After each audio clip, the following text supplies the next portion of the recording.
Oh, what's up? What's up?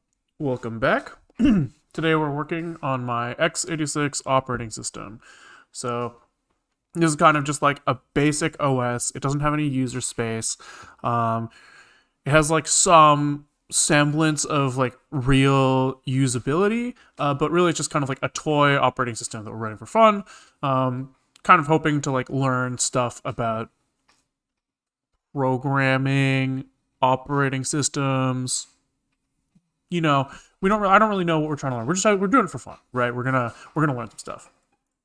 And right now we're kind of at the state where we have like a single core booting. It does like memory allocation, so we have like this like really shitty physical memory allocator. It has like some form of like concurrency. It has like a logging infrastructure, test infrastructure.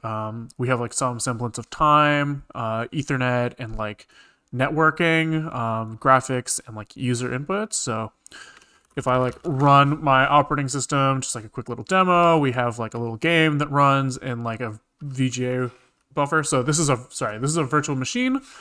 We've got QEMU boots my kernel, and in my kernel we have like a few things running at once. We have like this game. If I try to like talk to my OS over TCP, I can like send some data in, it finds it and sends it back. Great, which means that we have like address resolution, MAC address resolution, Ethernet, TCP, UDP. We got all that stuff going at once. And what we're trying to work on right now is we're kind of working towards like multi-core support. So right now, all of this is running on like one core, and we're trying to figure out like how the fuck do we enable the other cores, and how do we do that safely, and like what are they going to do? How are we going to distribute work to them? That's kind of like what we're like working to, or it's on a high level recently. And where we're at like right now is we've been trying to figure out how to use this advanced programmable interrupt controller. Oopsies, APIC OSDiff. Here we go. So one of the things that we need to do to enable a multi-core, I think it's called SMP, is the page we're probably looking for.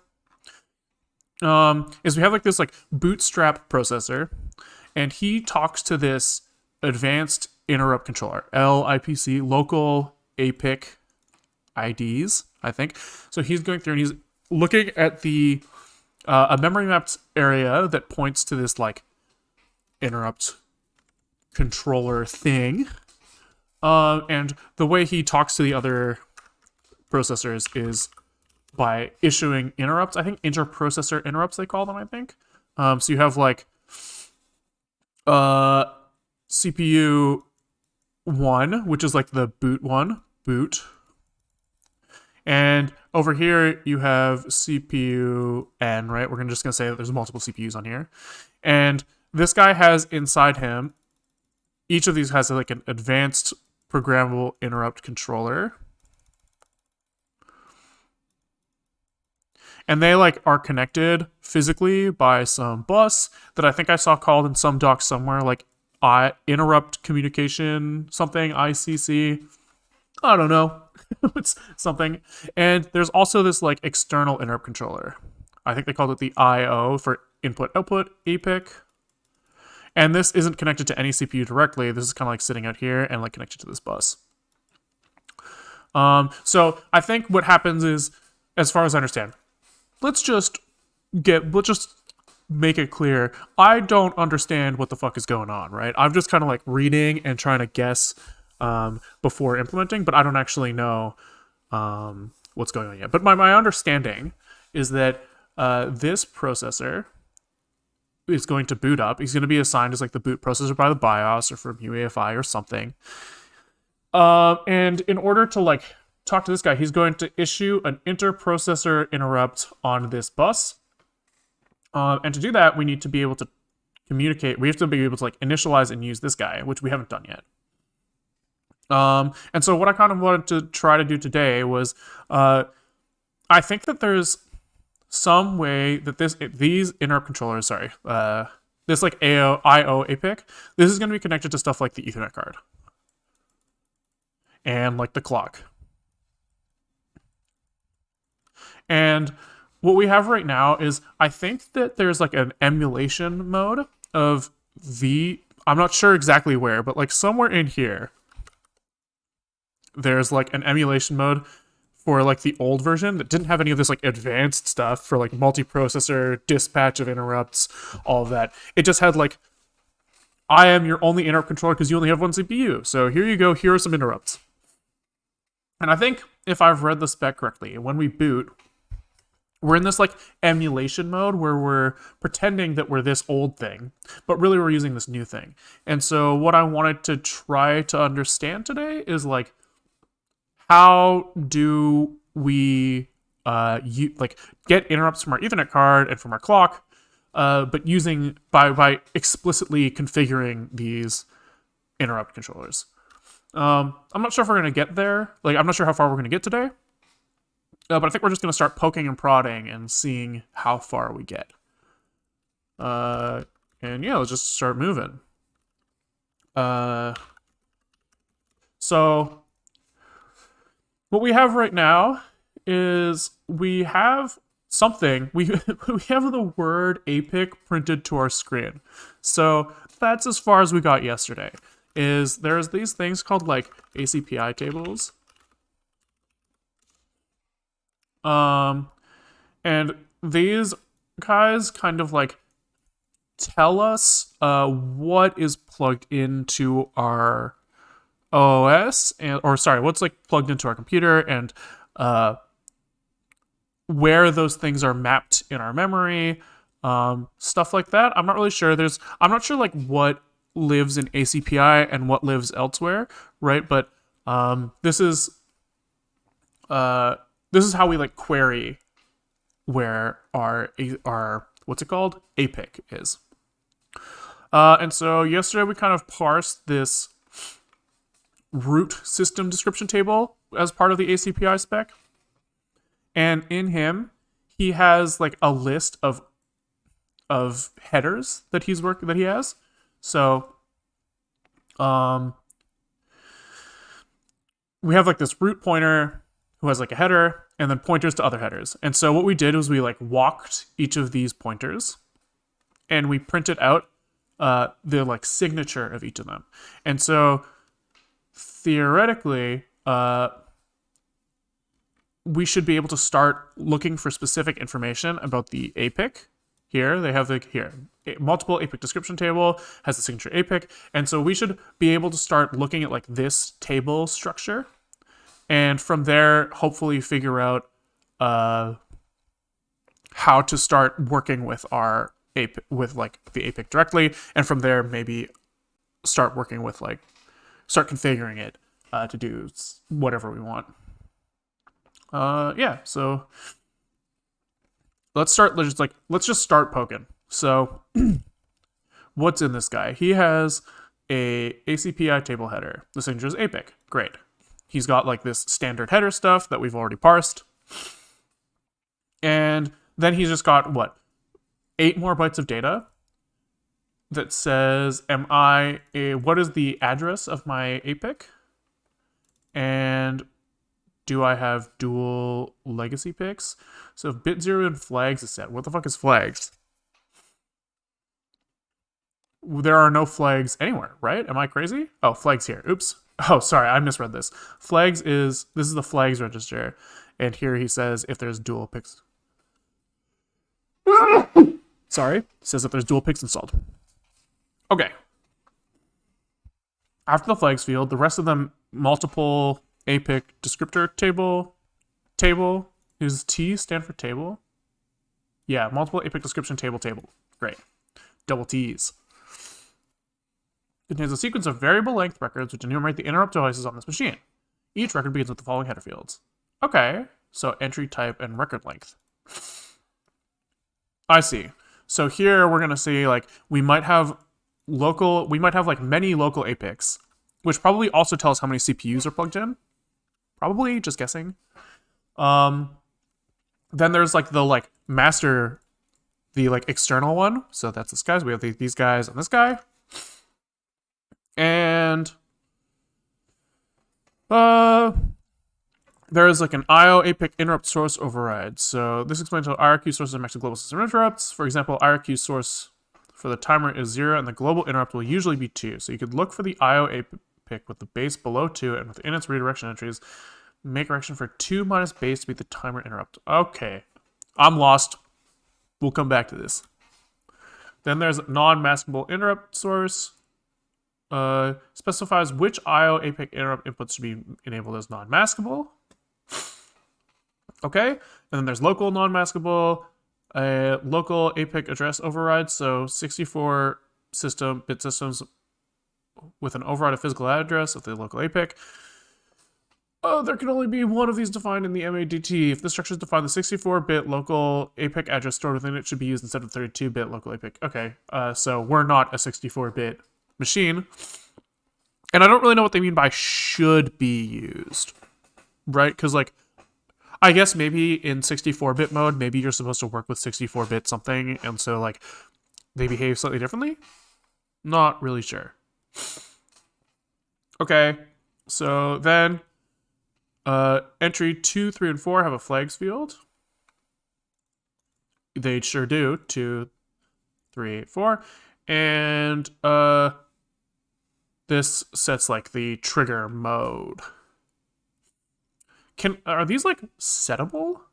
I would think that this is like a read-only version of I thought this was only supposed to be information, not like writable. If it's writable, then we have a problem where our memory allocator, I think I saw our previous stream, I think our memory allocator will allocate memory that this is pointing to. No, maybe not. We'll see. We'll see. Okay. So here we have the following code snippet parses the table to collect local APIC data on symmetric multiprocess systems. And here they're not really doing anything. They're just saying that they like they've found the pointers that they want to work with. Okay.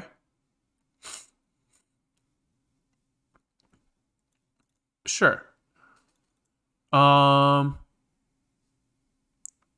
guess let's just start trying to get at these tables and see what we see. So probably the first thing that we're going to want to do is last stream, we just kind of walked the ACPI tables.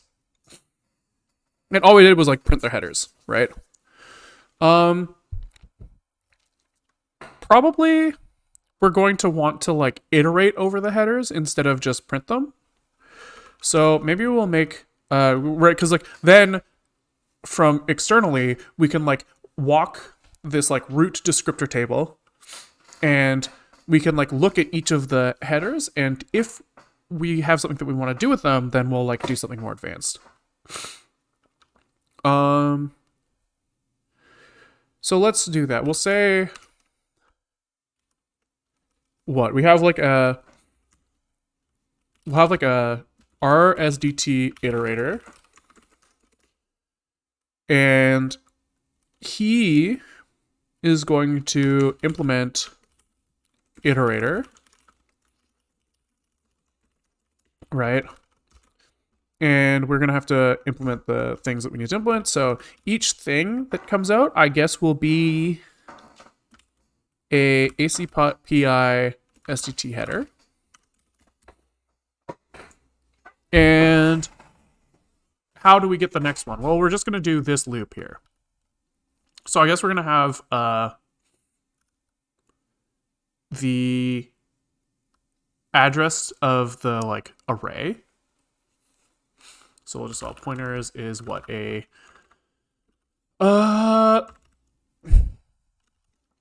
const pointer to a U32, which is going to be unaligned. So we're going to have to keep track of that. And I guess we're also going to store our index.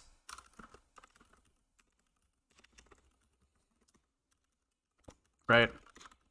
Same thing that we did down here. We're iterating over these guys, right? Because this is just walking this table, this structure here. So we're just like walking over these list of uint32s and then trying to like convert those into their headers and give them back to the caller. Okay. So what do we do here? We say,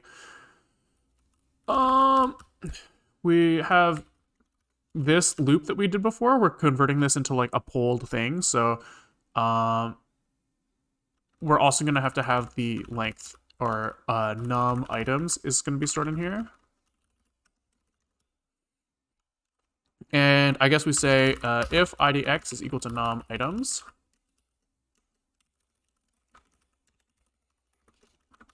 we're going to return none. We're done iterating. There's nothing more to look at. Otherwise, we do this chain of shit that we did before. So we look at our pointer and we add in our index.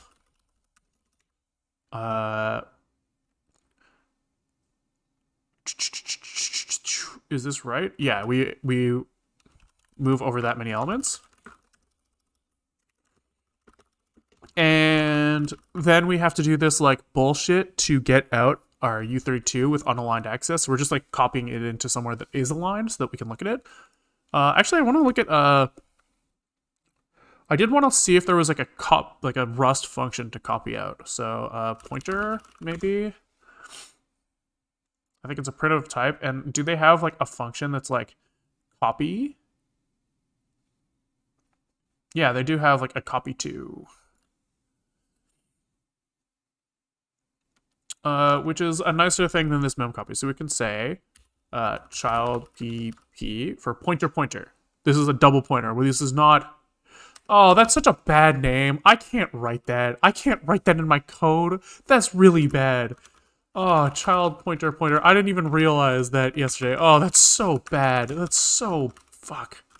Okay, so we're gonna have our child pointer, and we're gonna copy to child U32 as U32. And we're gonna copy one of them. Okay. And so now we can look at the child pointer as this, right? Because like each of these, fuck, FBI is gonna be here in 3.2. Yeah, dude, for real. Good thing I didn't push this to GitHub yet, because then it would be documented forever. But now it's only documented this video where nobody will report me.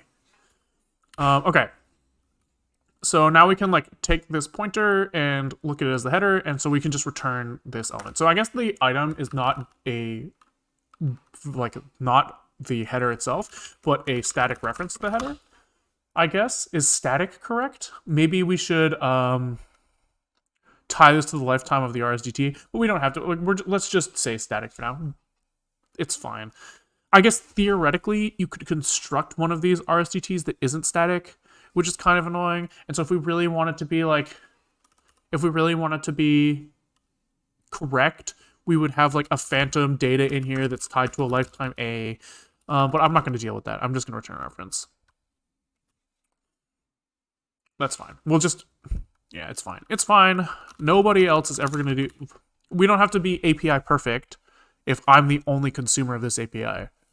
We'll just be a little careful. So I think we can just return sum and star to convert it to a reference from a pointer and child pointer. Remove return, sure. And I think we're chilling there. So now we can construct our iterator. And this is going to return our SDT iterator. Oh, you know what? We actually can. You know what? This isn't that hard. I'm just going to put the lifetimes in here because it does make this a little easy. Like, it's not hard and it's more correct. So I just throw like a little lifetime in here, and I think you just say phantom is. What, you put underscore phantom is a phantom data. Shit. My language server crashed. Classic. That happens to me all the time. And I think I just write like phantom data with like lifetime A, or like it's like a, how do you do this? There's a way to just like tie it to the lifetime of the parent.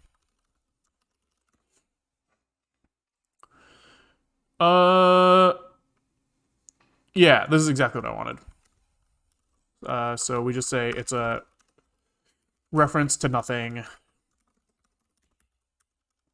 And I have to remove that capital H. Cool. Okay. So here I say for all lifetimes, or lifetime A, I do need to name it. So here we say lifetime A, and here we specify lifetime A. There we go. So now we can create our iterator. And the pointer is going to be self.pointers as const this, as const u32. You can do a little double cast. IDX is 0. Num items is this shit show of a calculation here. So there's like a length field on our header, but the length is in bytes and it contains our header itself. So we just have to do this like gross little this is self.header.length. Gross little, like, we take the length of the thing in bytes, we subtract out the length of the header, and then we like divide by 4 because each of these pointers is 4 bytes long. And really here we could do like size of u32, but I'm not going to do that. I guess I should because it's more explicit about what we mean, even though we know what we mean. Okay, so we need phantom is a phantom data. The following explicit lifetimes could be elided. Interesting. I didn't know that. Sure. Okay. Is that true? It says they can be elided, but how does it know that the phantom data is tied to myself? I guess it just knows that the only thing it could be tied to is self, because self is the only thing taken by reference. Probably if there were 2 references in here, it would either like take the like amalgamation of the 2 or just pick one. I don't really know the Rust lifetime rules very well. Anyways, who cares? Okay, and then we're gonna refactor this print headers thing to use this iterator. So we're gonna say for item in rsdt iterator, nope, in self.iter, print line signature, which should just be as easy as saying item.signature here.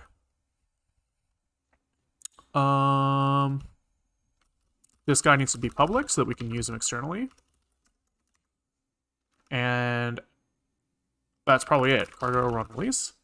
So hopefully now we still see these like same things printed. Each of these, well, that's not good. So we were just like hard iterating through the first item over and over again because we never incremented our iterator, which is pretty fucking stupid. So here we'll just say self.idx plus equals 1. And now when we run, hopefully, nice, very nice. Okay, so now we have an iterator that we can use to walk through different, like walk the types and use them externally. Great. And I guess probably what we want to do now is find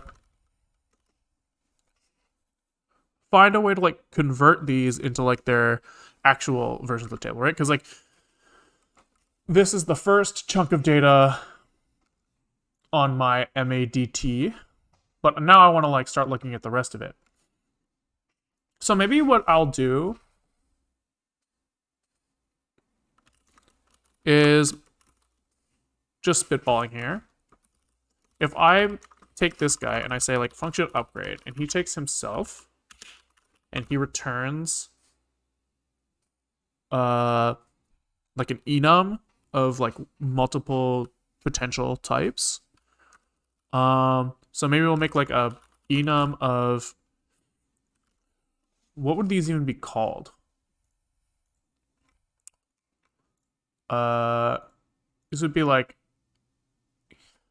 ACPI tables, maybe? And maybe this guy will turn himself into an ACPI table. And depending on which thing he is, he'll just convert himself into that with like a little memory transmute. Sure, that seems reasonable. So like, let's say we have like a pub struct MADT. And I think Rust actually wants me to use lowercase for these. I've been seeing these these errors all over the place. So it's just SDT to SDT and rename ACPI to ACPI. Okay. So this guy might be of type MADT, and he would have an MADPT inside, or maybe he's unknown. And we'll maybe give a reference to the signature of him. Maybe. That seems reasonable.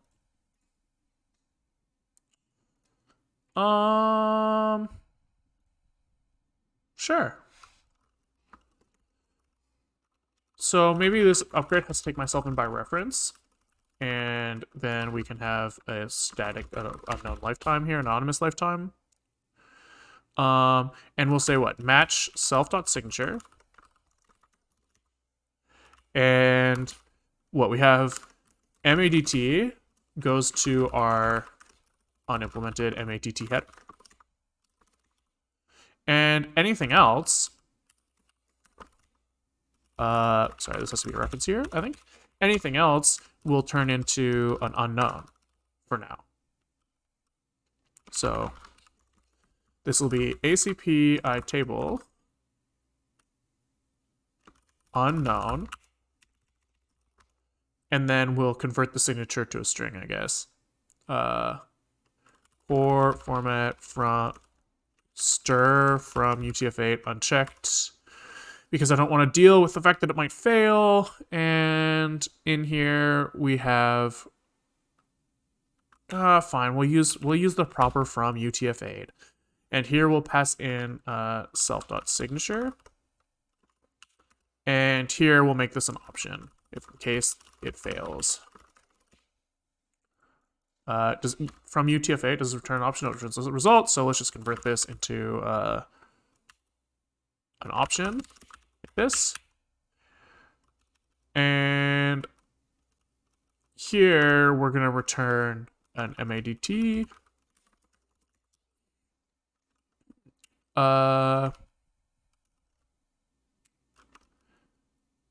Which is going to be probably a reference, I guess, like this. Sure. So our MADT is going to start with the header, which is ACPI SDT header. But the data is going to be the rest of it.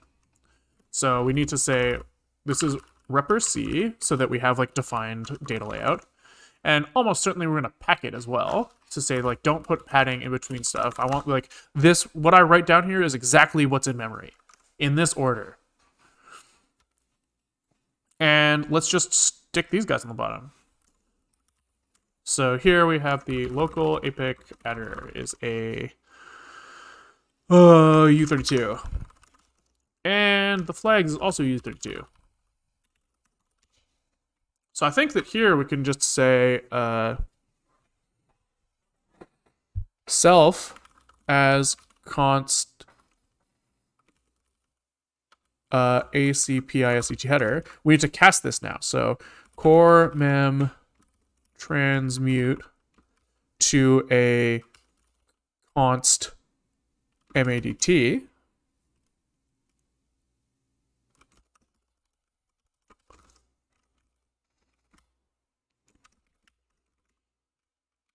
So we can say let MADT equals this, and then we can return ACPI table MADT and star MADT. And let's unsave this guy.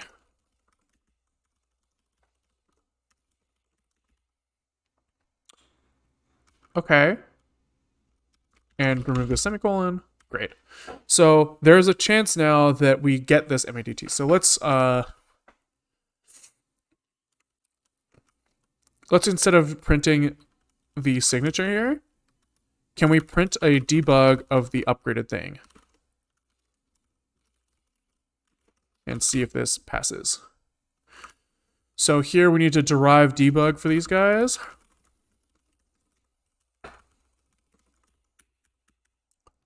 And this guy as well. Okay. So we're close. Here we renamed some stuff, so let's just do this.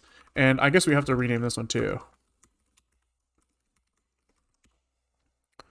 And RSDT should be RSDT. And self.header does not want the copy trait, so 33 in ACPI cannot move out of self.header. What is it bitching about? Cargo check. In this derive macro expansion debug, in debug they're trying to move out the STT header. Why? Why would you want that? Cannot move out of self.header, which is behind a shared reference.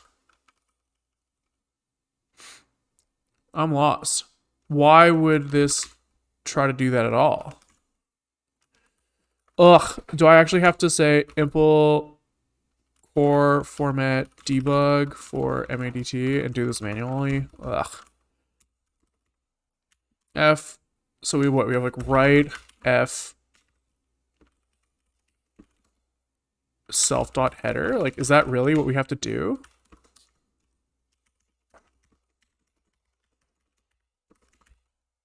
That's so weird that this matters, but okay.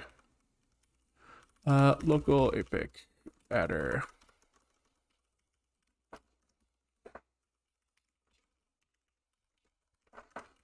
And flags. So I guess this should be format as hex, and this should be probably also format as hex. I don't understand why the debug implementation was fucking with it, but oh, okay, so there's our pact, so we say let local APIC adder is self.local APIC adder. Can I like use this as a reference or something? Reference star maybe? U32 cannot be dereferenced? I don't know why they don't let me. Can I like dereference unaligned? Like there's just gotta be like an automatic way to copy out and dereference it that way. Cause I don't want to deal with this like oh 2 F32. Oh, that's already causing the problem. So is there no way to just read unaligned then? Aha.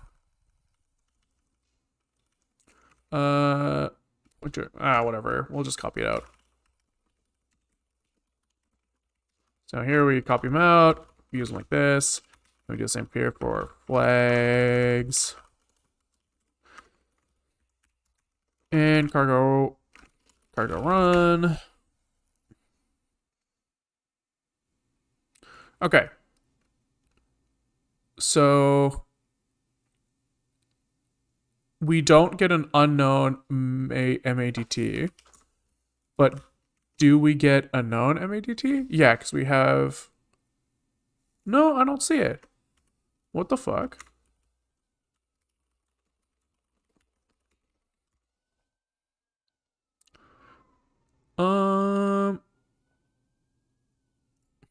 Oh, oops. Because MADT is the wrong signature. This should be APIC. Brain wasn't on.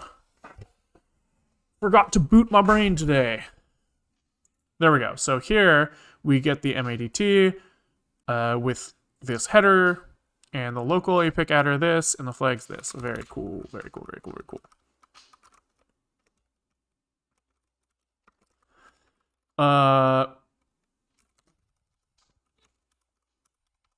So these need these guys in front of them, and I guess they do. This is like the debug formatting they usually do. Something like this. So I need to, I think you put 2 of these if you actually want to write a curly brace.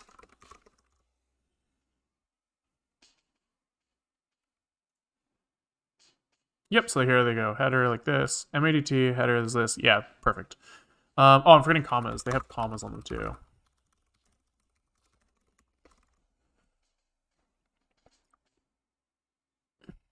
There we go. Look at that beautiful debug implementation. Absolutely beautiful.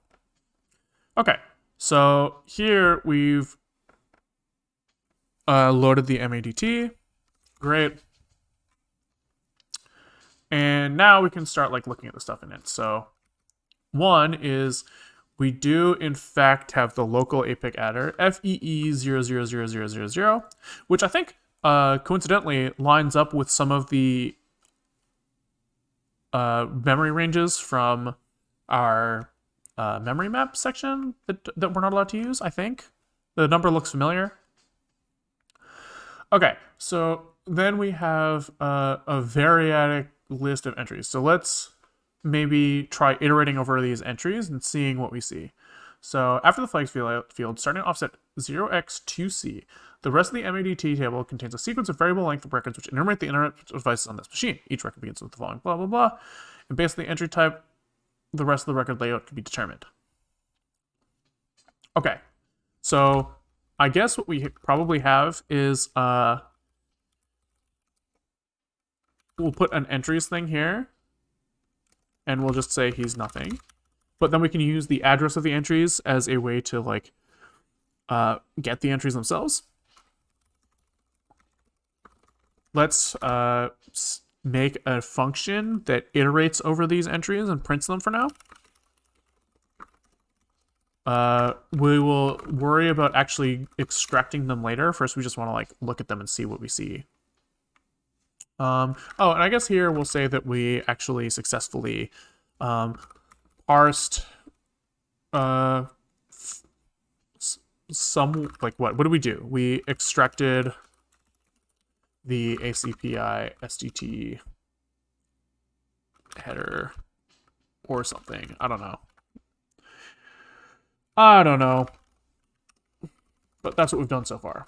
Next up is we are trying to read MADT entries. Okay. So here we're going to print the entries, and what are we going to do? We're going to say self.entries. We're going to take the reference that as a const this. And the length is going to be like self.header.length minus the size of the MADT.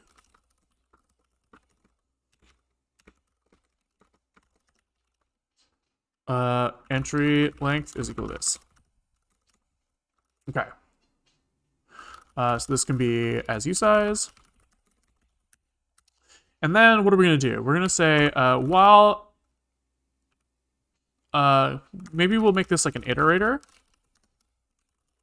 We'll say what? While we'll say that the end is the it.add entry length. We'll drop all this in unsafe, we understand. And what are we going to do now? We're going to say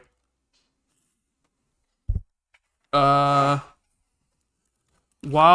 iterator is less than entry end, we're going to do something. Eventually we're going to have to determine the length. So match each one of these guys has an entry type and a record length. So let record length is equal to it add this has to be a const u8. So this is the length is 1 byte at offset 1. So,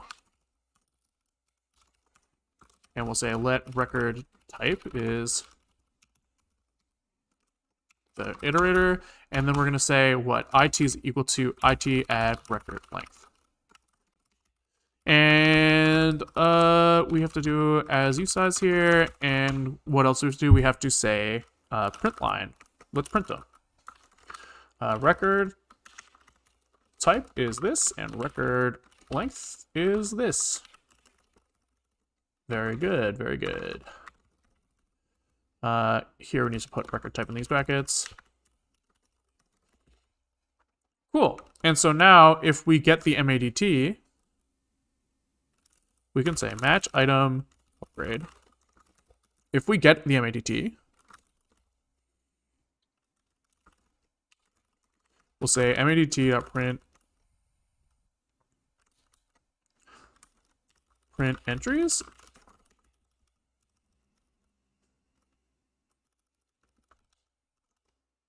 Oops, this should be what is the type of this guy? ACPI table.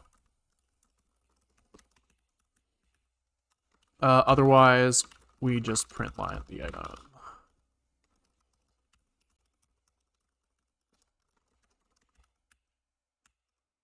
Like this.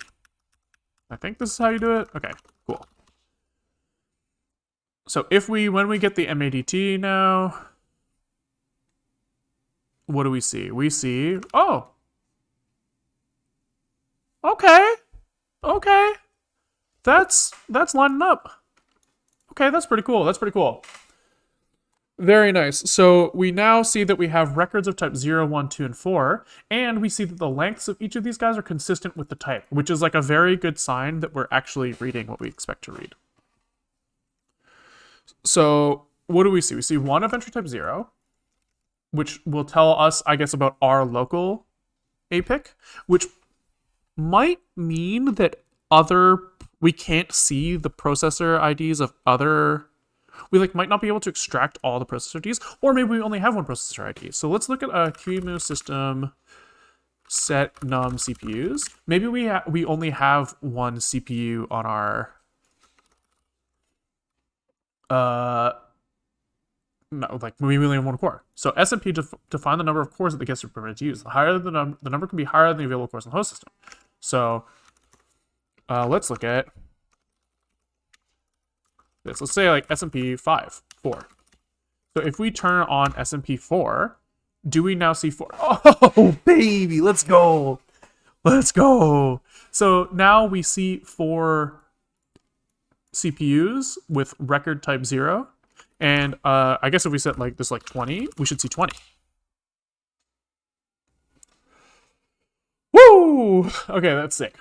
Very nice, very nice. So let's set this to 2 for now. Let's say that we're going to try to work towards a dual core system and see where that goes. Okay, so let's try to actually extract something interesting from each of these. So in our ACPI stuff, oops.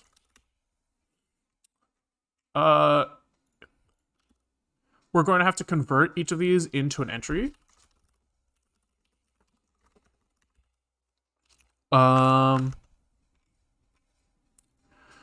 So we're just going to say 0 is the local APIC. So what are we going to do? We're going to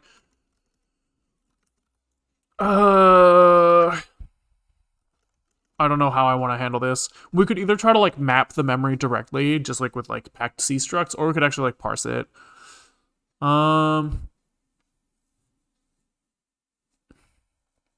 What's the difference between APIC ID and a processor ID? Let's just print it for now. Yeah, so we'll say for each of these, we're going to say ACPI ID is this. Then we're going to say APIC ID is this, and flags is this. And flags, I guess we'll print as hex because hex is nicer. So the ACPI ID is going to be it add 2. APIC ID is IT add 3. And flags is IT add 4 as U32. As const U32. And unfortunately, we can't actually dereference this directly, probably, because it might not be aligned. So we're going to say let flags is equal to let flags is equal to 0, and he's a U32, and he's mutable. And we're going to say IT add 4 as const U32 copy to flags. And this has to be muted. And we have one of them. And then here we write flags. And then for anything else, we do nothing.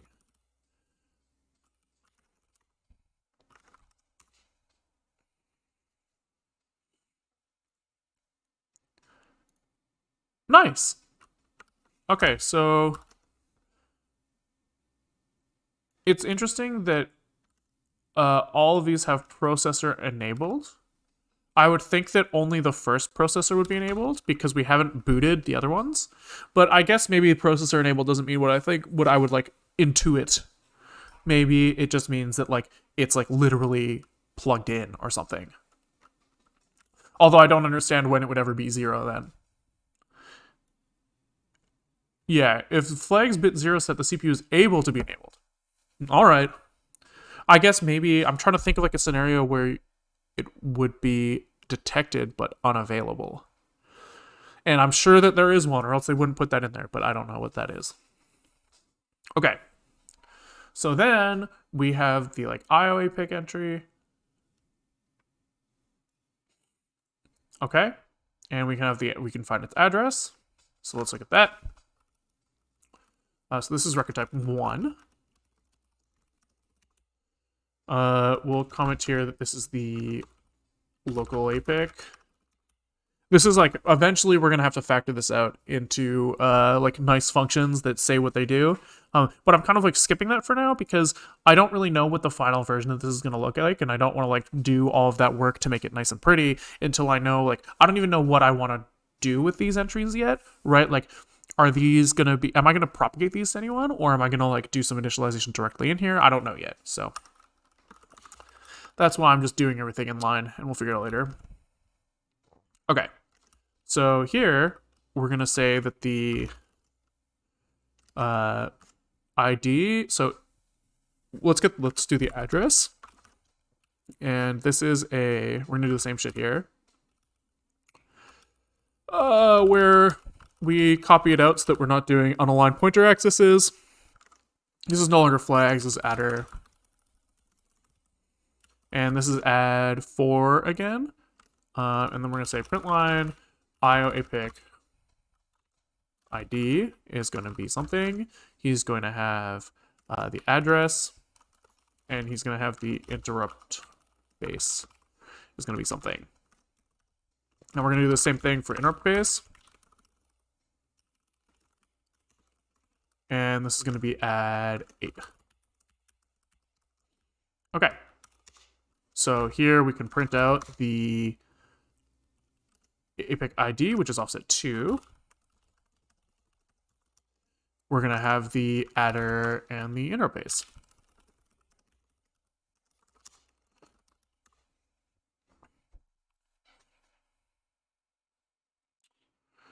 Cool. I do want that address in hex. Just, I can't help myself. I can't help myself. Boom, boom, boom, boom, boom, boom. Okay, record 2. So what's record 2? Interrupt source override. This explains how IRQ resources are mapped to global system interrupts. For example, IRQ source for timer 0, and the global interrupt will usually be 2. So you could look for the IOAPIC with the base below 2 within its redirection entries, and make it then make the redirection entry for 2 minus base speed. It's a lot of words that I don't really understand. But maybe if we print these, maybe we'll start getting a better feel for it. So for IO entry type 2, let's just print out these guys. So we have source, bus source, IRQ source. So this is what? Source override. Bus source is going to be something. The IRQ source is going to be something. Global system interrupt is going to be something. And the flags are going to be something. Probably hex again. Okay, so the bus source is just offset 2. The IRQ source is offset 3. The global system interrupt, we have to do this like copy shit out again. So we'll just say interrupt base is going to be turned into GSI, and this is offset 4. And flags is U16. So flags is offset 6, or 8, I mean. And this should be a U16 here and here. And so here we can say GSI and flags. Part run.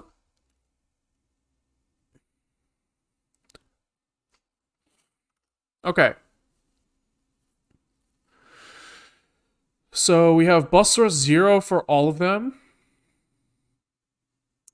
Oh, okay. So we have these guys get mapped directly to their normal numbers, but then one of them goes 0 to 2. And that's what they're saying here, is the timer has this like redirection. So I guess that these are like, these must be like remappings of IRQ. No, I don't really understand what these are, but that's okay. Can we look these up? Interrupt source override APIC. Does this tell me anything interesting?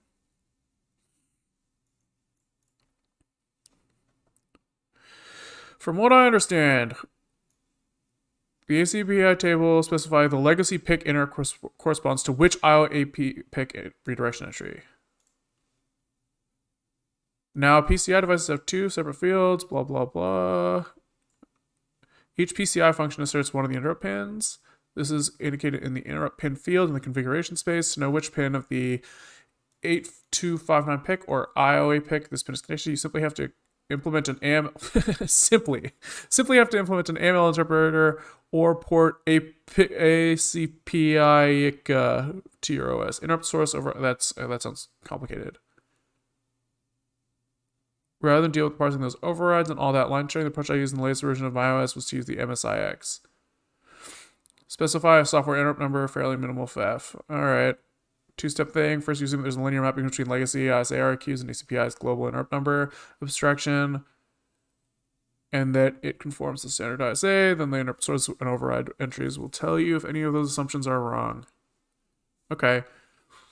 What I'm hearing here is maybe I can ignore this. If I just only use the legacy mappings and don't think about it, maybe that's okay. Maybe. Okay. I think I will just ignore that for now. Probably now I can start looking at like what? ACPI? No, not ACPI. APIC.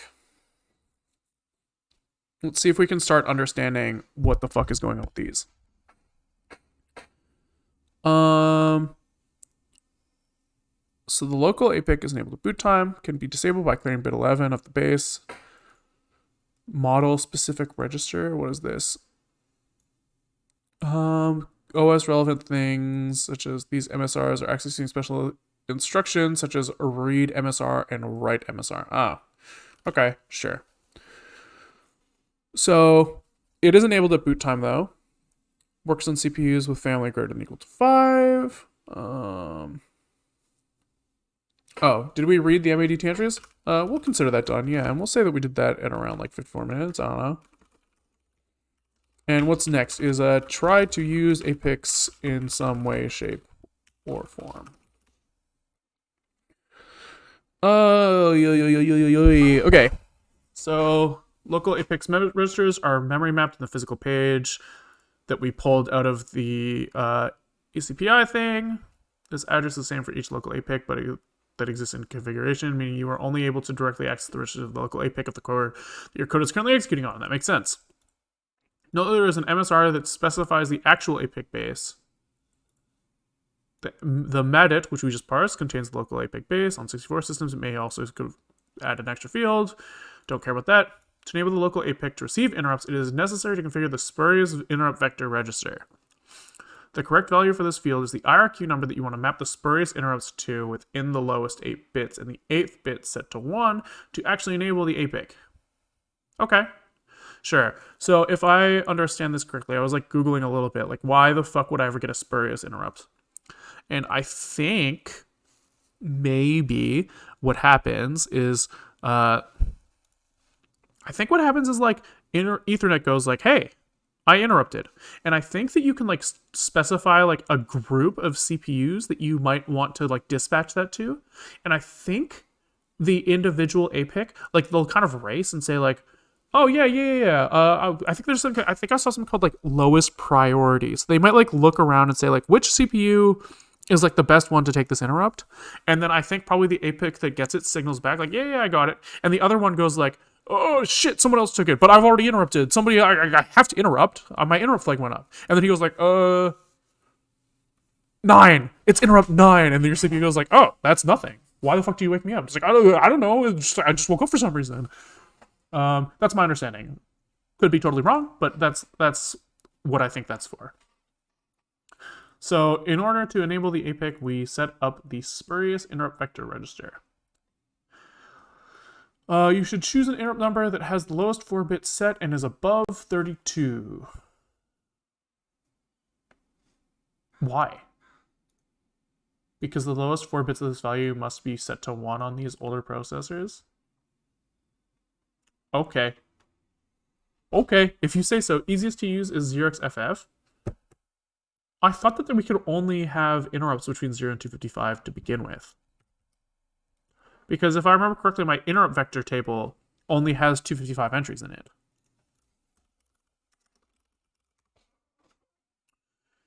Where do I initialize this? Generate interrupt stub, that sounds right.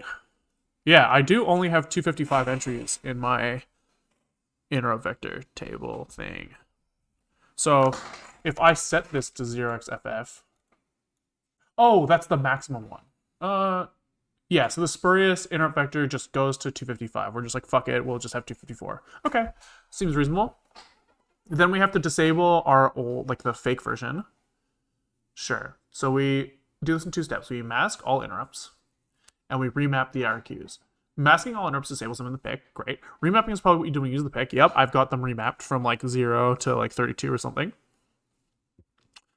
You should then avoid using these interrupt vectors for other purpose. This is necessary because even though you mask all interrupts on the PIC, it could still give out spurious interrupts, which could be misinterpreted as in your kernel as exceptions. Okay. Sure. So here, there's some code to enable the APIC.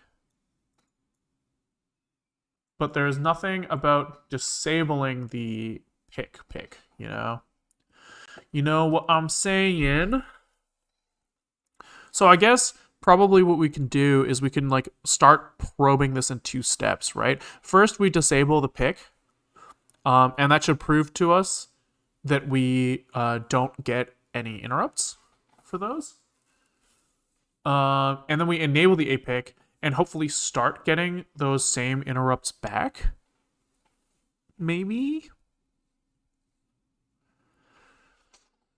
I don't really understand like the mapping. Okay, so we have local APIC registers. What do we have in here? Anything interesting? We have ID, which we can like change maybe, task priority. So I guess this is for when we're using like priority mode. I don't know what any of this is. Local vector table registers. So there are some special interrupts that the processor and local controller can generate themselves. While external interrupts are configured in the IOAPIC, these interrupts are configured using the registers in the LAPIC. Yeah, that makes sense. These are the most interesting ones because there's like a timer. What the fuck is lint 0 and lint 1? Oh, local interrupt. Right, of course. Spurious interrupt vector register.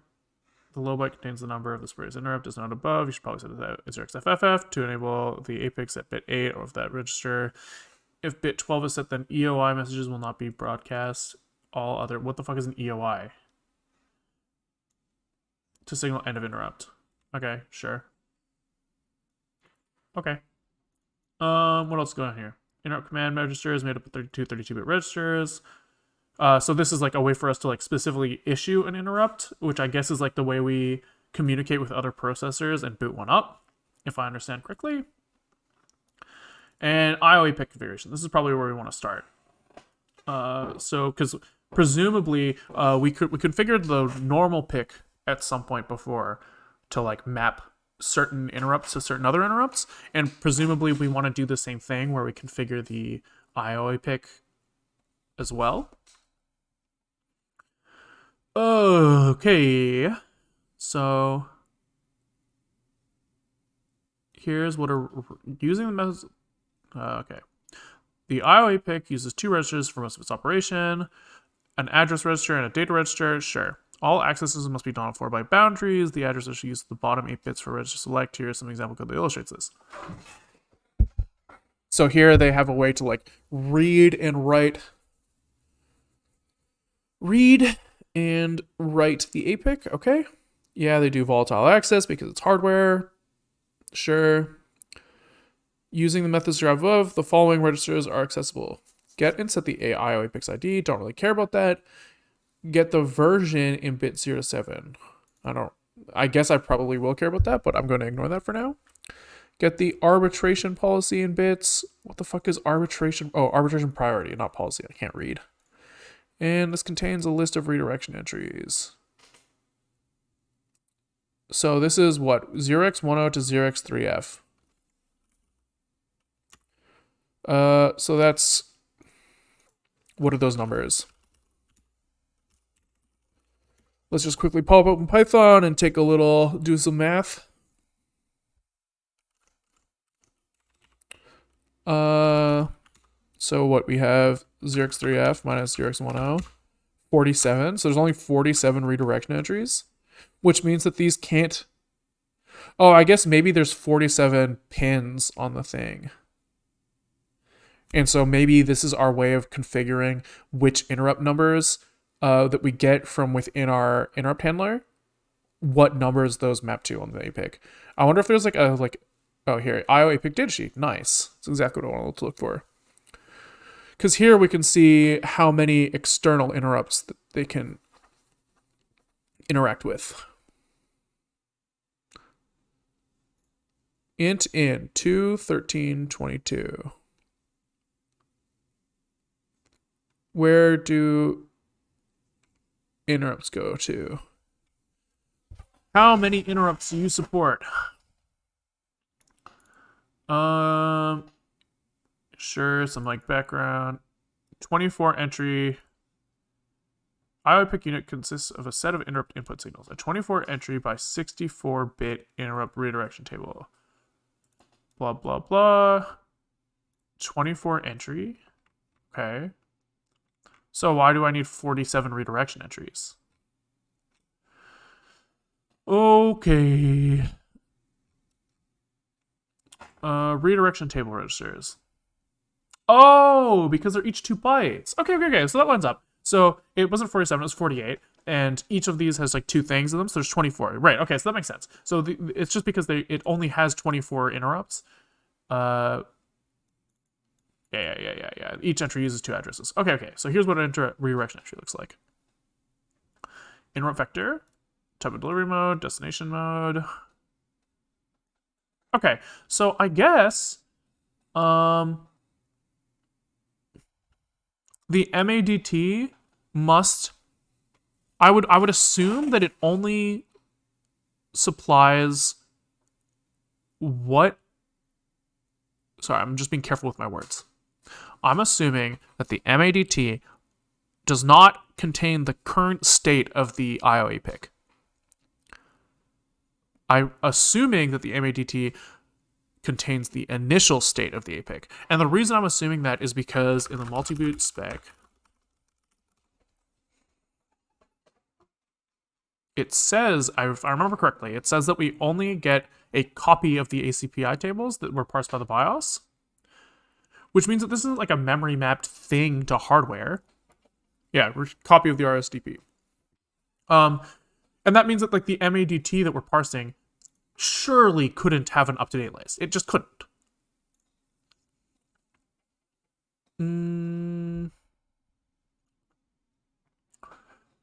So, sequence of variable length records, which are the interrupt devices on each record begins with the following header fields. So, the interrupt source override. Maybe they're saying that we don't have to configure it. Like, maybe that's kind of what's being implied here. Why does MADT contain redirects? This is not a useful. This is we're working on our Google skills, okay? APIC. Dude. Dude. Google, could you fuck off? Do you really think that if I typed APIC, I meant epic? How bad could I possibly be at spelling? This is what I... Fuck off. Fuck off. Okay. APIC, OS Dev, MADT... Redirections? I don't even know how to, like, Google what I want to know. I want to understand why the hell this is in there at all. Because, like, it seems like the more correct thing to do would be to read the IOAPIC registers directly. Oh, well, actually, let's look a little closer here. Maybe these don't set the interrupt number. So what do we have? We have a redirection entry. Looks like this. Interrupt vector. So this must be the interrupt number, I would think. Because I'm just guessing. Because the interrupt vector table is a list of pointers to the function I want to run. So this must be the mapping. Maybe. Or, yeah, I would think. Delivery mode, so we can say normal, low prio, system management, non-maskable, init, sure, whatever. Destination mode. How the destination field is read. Okay. This is... Set this if the interrupt is going to be sent, but the APIC is busy. So, right, if this is trying to, like, send to CPU 1, but CPU 1's already doing something, then it can't. So we just have this thing in here to say, like, you could, like, pull this to see if interrupts are being dispatched, I would guess. Polarity of the interrupts. Active high, active low. Used for level triggered interrupts to show if the local APIC has received the interrupt. Sure. Trigger mode. Interrupt mask. Stops the interrupt from reaching the processor if set. Okay. Okay. So I guess what we should do, maybe, is we walk the APIC, see what its redirection entries say, mask them, and if we mask them all, then we shouldn't get any? Maybe? Oh, shit. I just realized my Twitch title is totally wrong. This should be exploring APIC. Oopsies. Sorry, guys. Okay. So, I guess, well, let's just start by parsing this table of the IOAPIC, and maybe we'll, like, learn something from there. So, how do I get to the IOAPIC? So we need to extract the IOAPIC adder, and then we do these like read and writes to those memory locations. So I guess we can just start trying to do that and see what happens. So in our,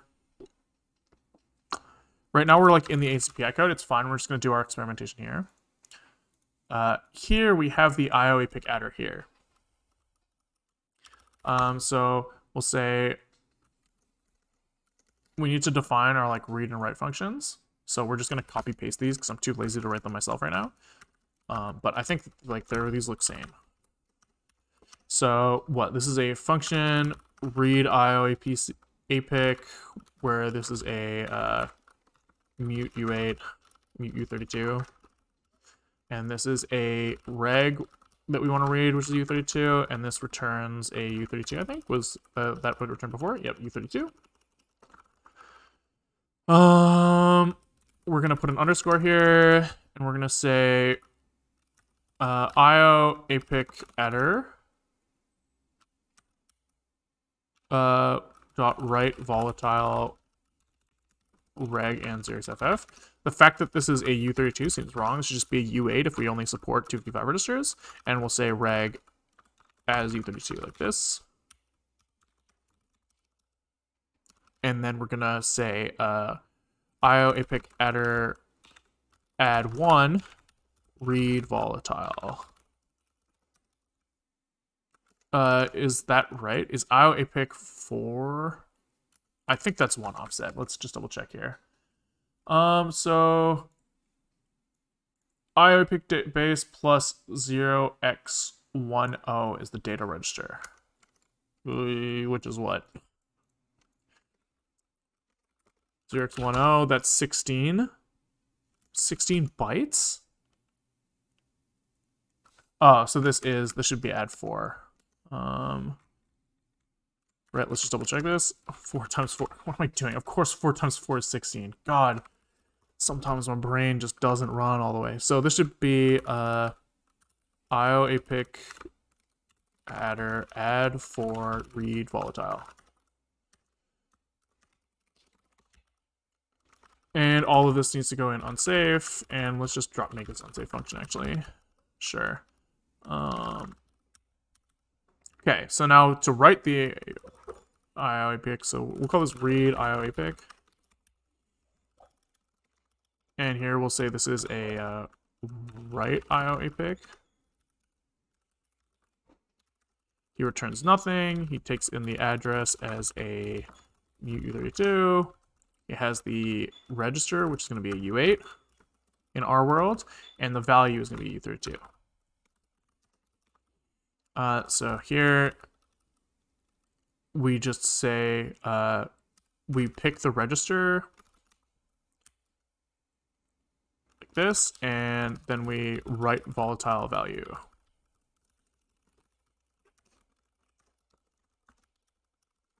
There we go. Okay.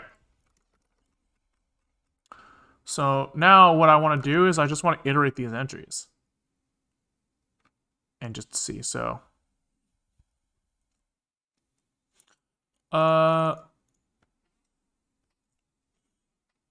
well, I guess we can just do this. We'll say, let's just like start punching out the stuff we see. So print line, the IOAPIC ID is in bits 24 to 27. So we'll say IOAPIC ID from register. This should match what we see from the MADT. And so this is going to be what? Read IOAPIC with the address as a mute U32. And the register is going to be 0. And we're going to get bits 24, and I think it's 4 bits that they said.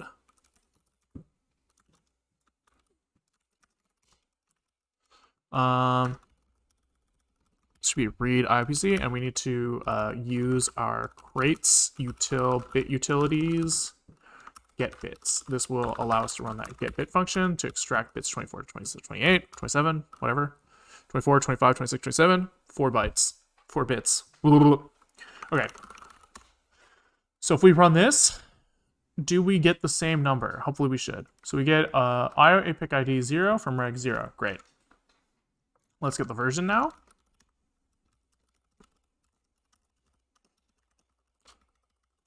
So version is the same thing, but we have register 1, and we can just probably read all the bits, probably.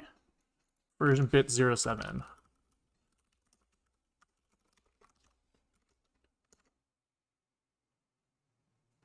So here we get the IOAPIC version 32. Oh, and the number of redirection entries from 16 to 23.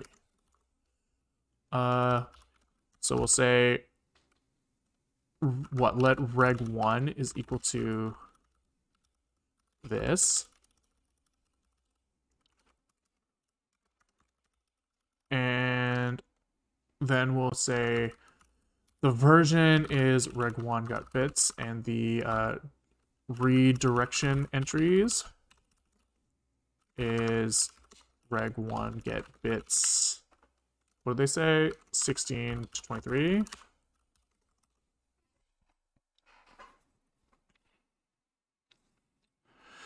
So we see 23 redirection entries. Do we think that's a reasonable number? Yes, if we have 24 interrupt inputs. 23 is a reasonable number there. And that's what we saw on the IOAPIC datasheet, so I think that's pretty reasonable.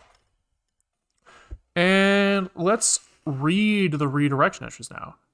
What's 3f minus 0x3f minus 0x10? Well, we'll say 0x40, and this is divide by 2, so that's 24. So but they're saying that there's a 23 maximum redirection entries with 24 items. Maybe that's the redirection ID max? Maybe? No, that doesn't line up. It could be. It could be the index 23 means 24th item. If we're zero indexing, maybe if we tried to assign them all, it wouldn't work. Get the arbitration priority in bits. I'm just not going to read that because I don't know what it means. And I don't want to know what it means. I'm hoping I can just bury my head in the sand and ignore it because I'm trying to avoid the complexity. And let's just look at each redirection entry. So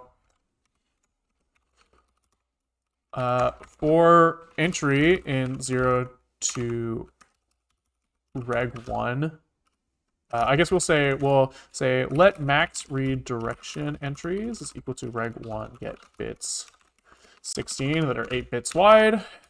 And so here we can say max redirection entries manually, just like this. And then here we can iterate into the max redirection entries. We'll say entry, or we'll say the reg, what are the two registers? 2 32-bit reads. So let lower half, is this big endian or little endian? It must be little. So probably we can say let vals, we'll say, is an array of 2 U32s. And then we can transmute this into a U64 later. We'll say vals 0 is equal to read IOAPIC. Right, this is going to be read from the address of the APIC.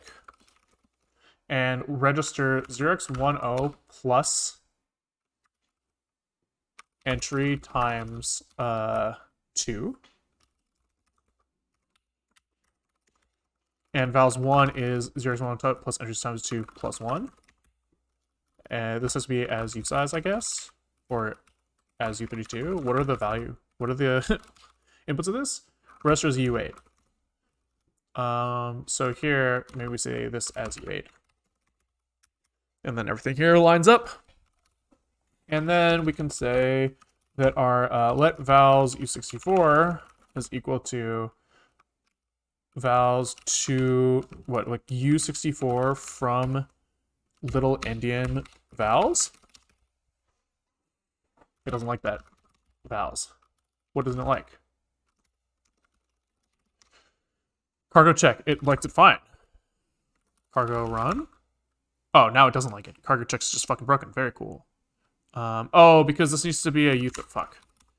Because this needs, like, we can't do this from bit little endian shit with two U32s. It has to be a vector of U8. So what we'll do instead is we'll say let vals U64 is equal to vals 0.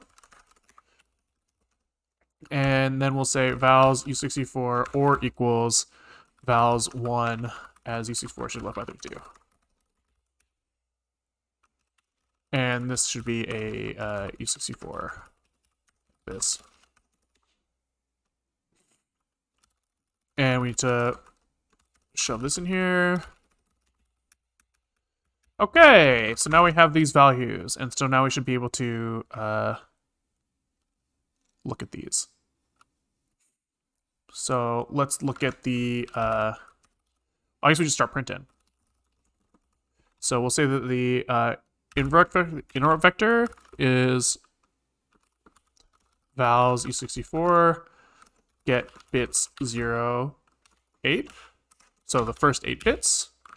And let's just see if this actually starts making any sense.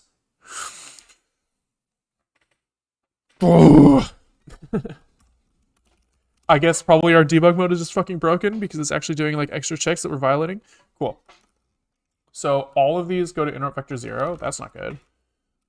Let's just make sure that I didn't swap these around. So let's look at 32 bits in and just double check if these, oops.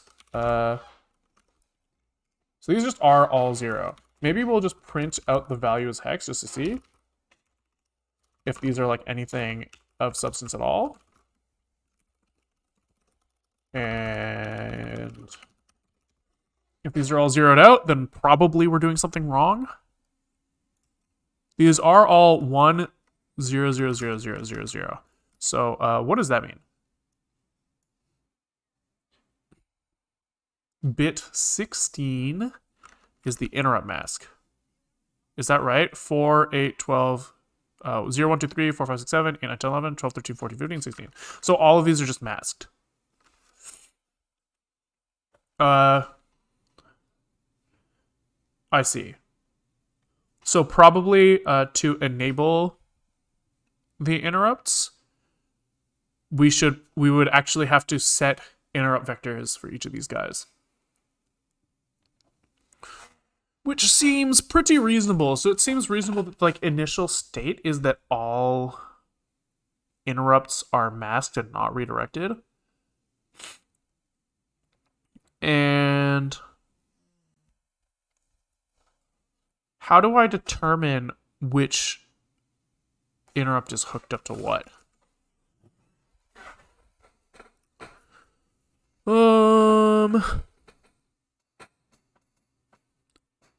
I guess here we know that we have these redirects set up for the legacy version on boot. Am I using these? What are these? RQ numbers, OSDev.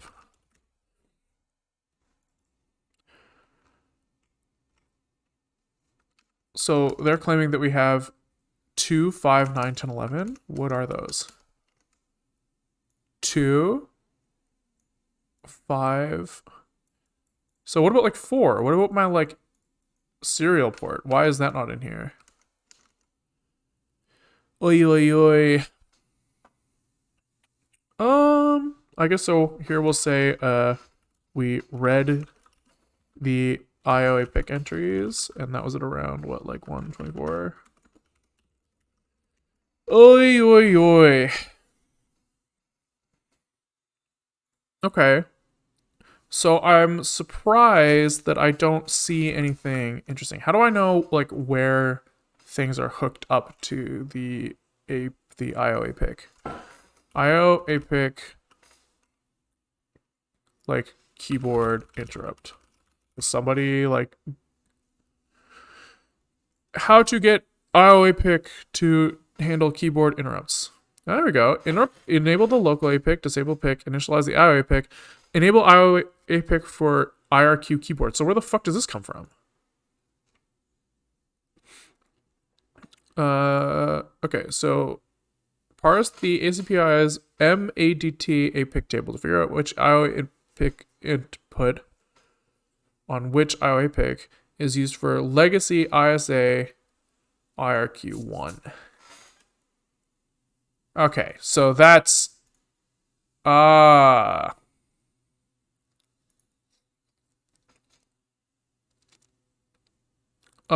use an ACPI AML interpreter to call the firmware's AML pick method. Ew, that sounds gross.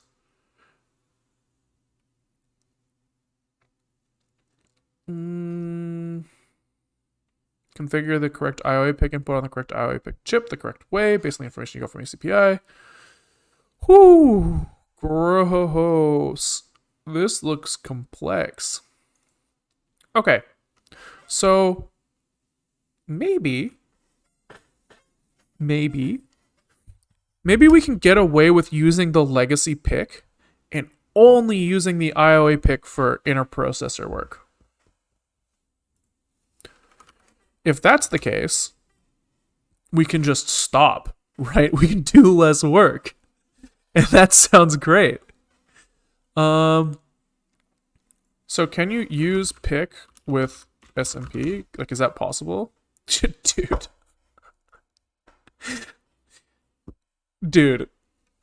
God damn it.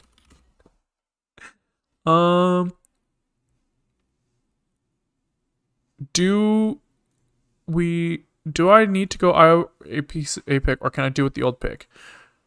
I want to get all interrupts on the boot's BSP only. You can use it up until you start using multiple processes. This is where my lantern flickers out. I think you need to have the IOPC set up. Fuck! Oh, not necessarily. You may leave the IOAPIC in virtual wire mode and just have all IRQs sent to the BSP. Just the way I like it. That sounds great.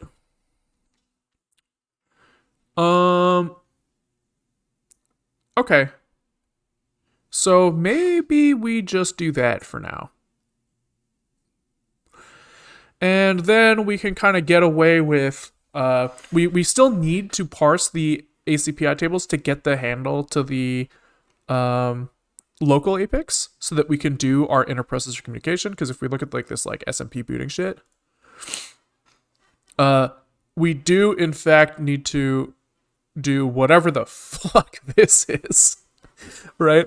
Which is using the LAPIC processor pointer. Presumably, I would guess here I'm seeing what? 280, 310, 300. So if we go back to these guys, somewhere, where are these like IO local APIC registers? So we're seeing interrupt command register read writes in here. 280, 310, 300. So we're seeing the error status. So they're like reading error. Then they're setting something on 310, which is the interrupt command register. And then they're setting something on 300, which is also interrupt command register. So they're just setting this shit. 2 32-bit registers, 1 at 300, 1 at 310 is used for sending interrupts to different processors. Yeah, so it looks like all we need to do for multiprocessor is work with the local APIC, not the IO APIC. And then all of our interrupts will go to the bootstrap processor, which means that processor will just be like shittier. But I'm okay with that for now because it means I have to do less work and figure out less to get multiprocessor working, which is really the only thing I'm really shooting for right now.